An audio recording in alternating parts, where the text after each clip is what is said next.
As we make room for Micron, we know there are preparations happening already to power up the workforce to meet the company's needs for technology and engineer workers. Joining us now is the person leading this newly formed Youth STEM Funder Collaborative, Qiana Williams. Qiana, thanks for joining us. Appreciate it.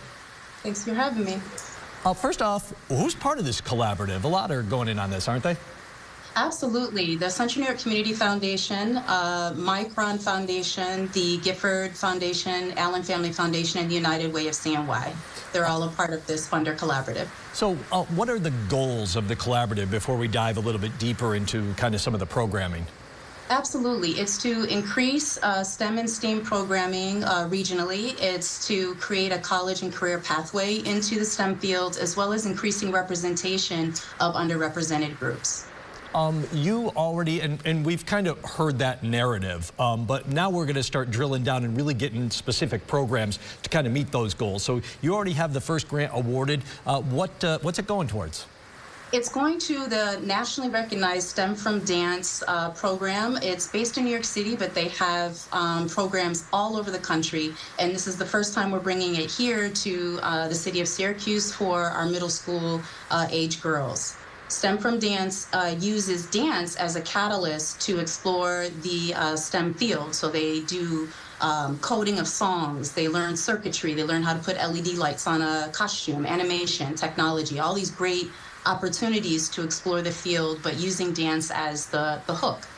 Ah, I see, because I was going to ask you, because it certainly sounds like an interesting collaboration, but and kind of that dance is kind of what draws them in, and then we kind of, I don't want to say we're sneaking STEM in there, but they're learning STEM, and maybe they don't even fully explicitly understand that they're getting that kind of training, right? Absolutely. It's like hiding carrots in the curry sauce. So it's like you have this great opportunity of self-expression, which is a part of every culture, and you're using that as the way to segue into exploring STEM. So there's a really rich curriculum. As I mentioned, they get to explore all kinds of technology, science, and math, and engage in that with their peers, as well as customize the curriculum according to their interests. I'm going to use your carrots in the curry line, by the way. I like that. It's the first one I heard, first time I heard that one. So will eventually you kind of let the kids know, hey, by the way, you're doing STEM. There's kind of STEM in a lot of things we do in our everyday lives. Absolutely. So making those connections to their everyday lives and how they use STEM. As you know, we have chips in everything that we use, and we can't function without that technology in order to do all the stuff that we do in our daily lives as well as in our work.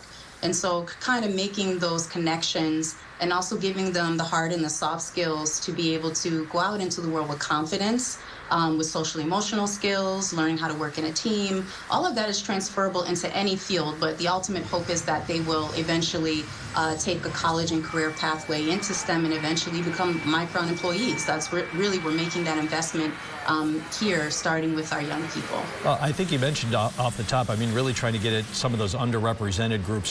So how do you pick who goes in here? How do kids get into this program? And I think you mentioned is a summer program. So give me some of those particulars of it. Absolutely. So it is there's a three-week Girls Rise Up summer immersion that's going to take place at the Community Folk Arts Center and also at La Casita. Middle school age girls who live within Syracuse are eligible to apply. They can go to the stemfromdance.org website, and right there on the front page is the application link.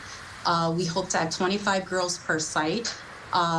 Largely, a lot of the girls that we're focusing on trying to get are girls who come from underrepresented communities, but this is an opportunity that's open to all girls. But our focus is trying to get more of that representation. Less than 5% of the STEM workforce is women of color, and so we really want to increase that. Qiana Williams, thank you so much for joining us tonight. Really exciting news. I want to have you back on when we're ready to get to that next program. I'm sure you guys are already kind of starting work on that. Yes, we are. Okay, so deal, we'll have you back. All right, thank you so much for having me. Okay, thanks, Qiana. You be good. Thank you. Bye-bye.